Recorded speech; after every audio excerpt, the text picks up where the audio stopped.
मैं हूँ सजाद मंजूनेजो और मेरी तरफ से तमाम देखने और सुनने वालों को खुश आमदीद। आज की किताब का नाम है ताकत के 48 कवानीन, द 48 लॉज ऑफ पावर, और उसका कानून नंबर है 13। लोगों से मदद मांगते वक्त उनकी रहमदिली को उभारने के बजाय उनमें उनके ज़ाती मफादात का लालच पैदा करें। आप अगर अपने किसी साबिका इत्तेहादी या दोस्त से मदद चाहते हैं तो उसे अपनी साबिका दोस्ती या मदद याद मत करवाएं। वो आपको नज़रअंदाज करने का कोई ना कोई तरीका तलाश कर लेगा। उसके अपने काम या मतलब की बात में कोई ऐसा पहलू निकालें जिससे उसे फ़ायदा हो और उसी नुक्ते पर जोर दें। जब वो अपना फ़ायदा देखेगा तो बहुत जोश व खरोश से आपका साथ देने पर आमादा हो सकता है। ताकत और इख्तियार की तलाश में अक्सर ऐसे मौके आ सकते हैं जब आप खुद से ज़्यादा ताकतवर लोगों से मदद मांगने पर मजबूर हो जाते हैं। दूसरों से मदद तलब करना भी एक फ़न और महारत है, और इस फ़न का इन्हिसार आपकी उस सलाहियत पर है कि आप अपने मतलूबा आदमी को कितना ज़्यादा समझते हैं और अपने मफाद को उनके मफाद से कितना ज़्यादा मुमताज़ करके देख सकते हैं। बहुत से लोग कभी इसमें कामयाब नहीं हो पाते क्योंकि वो अपनी ज़रूरियात और ख्वाहिशात के असीर होते हैं। वो इस मफरूज़े से आगाज़ करते हैं कि जिन लोगों से वो मदद मांग रहे हैं वो तमाम लोग बड़ी बेगर्जी से उनकी मदद करने को तैयार बैठे हैं।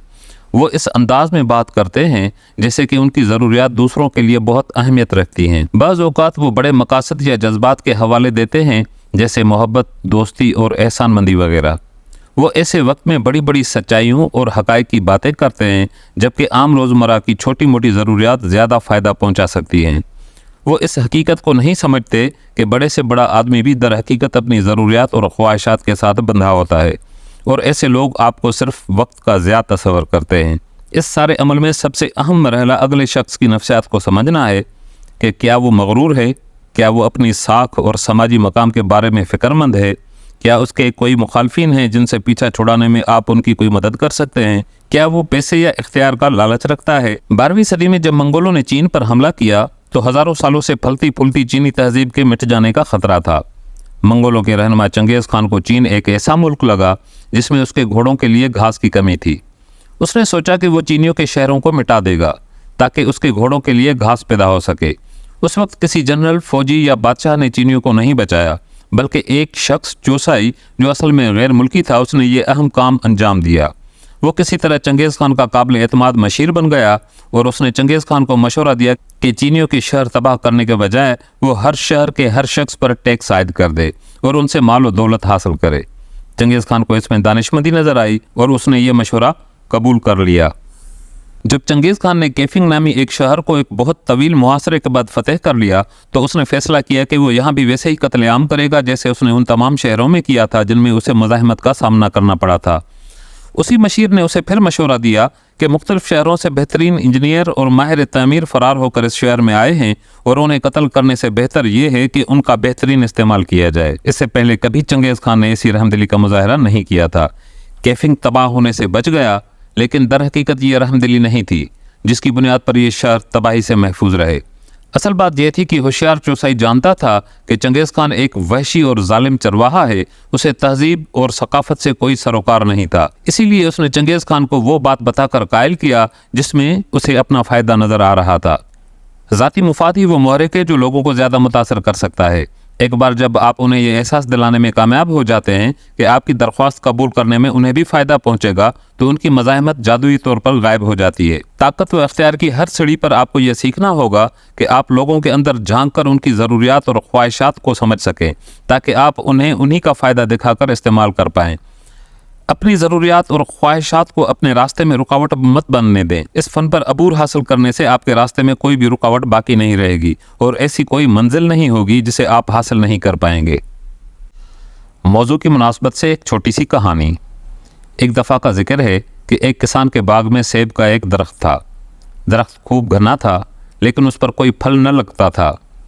किसान के लिए ये दरख्त बिल्कुल बेकार था, अलबत्ता उस पर कुछ परिंदों के घोंसले थे। किसान ने फैसला किया कि वो उस दरख्त को काट देगा। उसने कुल्हाड़ा उठाया और दरख्त के तने पर ज़ोरदार वार किया। उस पर तमाम परिंदों ने किसान के जज्बे रहमदिली को बेदार करने की कोशिश करते हुए उसे कहा कि वो दरख्त को ना काटे क्योंकि उनके घोंसले बर्बाद हो जाएंगे और उनके बच्चे नीचे गिरकर मर जाएंगे। परिंदों की इस बात का किसान पर कोई असर न हुआ। उसने दरख्त के तने पर एक और वार किया। اب پرندوں نے اسے کہا کہ وہ درخت کو نہ کاٹے تو وہ ہر روز اسے گانا سنا کر محظوظ کرتے رہیں گے۔ پھر بھی کسان نہ مانا۔ کسان درخت کا تنا کاٹتا رہا حتیٰ کہ آدھا تنا کٹ گیا۔ اب تنے کا کھوکھلا پن نمایاں ہو چکا تھا اور کسان نے دیکھا کہ درخت کے تنے میں شہد کی مکھیوں کا ایک چھتا تھا۔ اس نے انگلی سے شہد چکھا تو اسے بہت ہی لذیذ لگا۔ اب کسان کو اس درخت کے تنے میں اپنا فائدہ نظر آیا اور جو ہی اسے فائدہ نظر آیا اس نے درخت کو کاٹنا بند کر دیا اور کلاڑا ایک طرف پھینک دیا۔ موضوع کی مناسبت سے ایک دوسری چھوٹی سی کہانی۔ 433 قبل مسیح کی بات ہے کہ جب جزیرہ کورپاٹرا اور ریاست کورنیٹ کے درمیان ہولناک جنگ چھڑنے کا امکان تھا۔ دونوں متحارب فریق ایتھنز کی مدد چاہتے تھے۔